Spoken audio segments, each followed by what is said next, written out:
From these informal street races, the need arose to legitimize the sport. Well-organized events with safety in mind were run. An entity with a personality to conduct these events was established by Dodgy Laurel, the founder of the Cam Wreckers.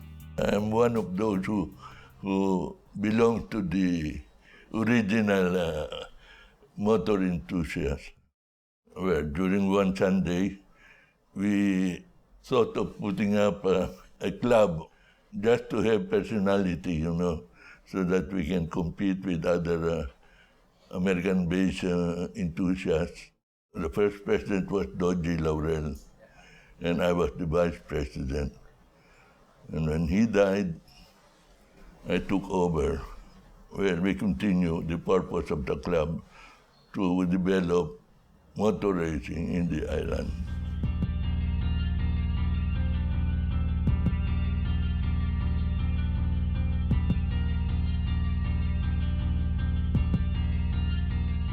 Being a true petrolhead, Dodgy Laurel brought in 6 units of go-karts, the first go-karts ever in the Philippines. Straight out of the box, he and the other Cam Wreckers held an informal race in the driveway of his mother's home. In the garden of his mother, the mother up there in her bedroom, we were, the noise we had before.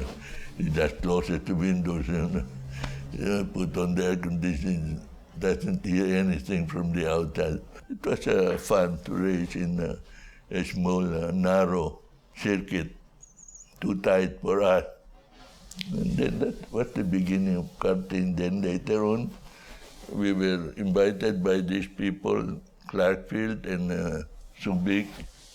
It so happened that our engine we bought there was only a small engine compared to them, which was very powerful.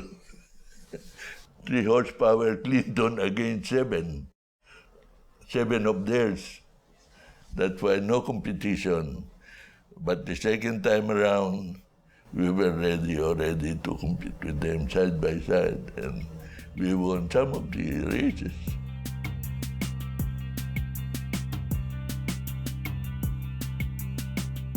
The Filipino go-karters led by Dodgy Laurel were very competitive, not only against their American counterparts from Subic and Clark. They also were successful in the Asian region. Interport go-kart races in Tokyo, Hong Kong, Macau, Singapore, and Manila would witness many victories by the Filipinos. The local go-kart Grand Prix races were held in front of the Luneta Grandstand. Again, Dodgy Laurel took the initiative in building the first go-kart track in the Philippines, in his hometown in Tanawan, Batangas. We were looking for a place nearby, but he offered this place in Batangas. Everybody gave a hand to more or less put up this track by helping one way or the other. Then we started inviting foreign competitors like Hong Kong, Japan, some Asian countries who are already engaged in the sports.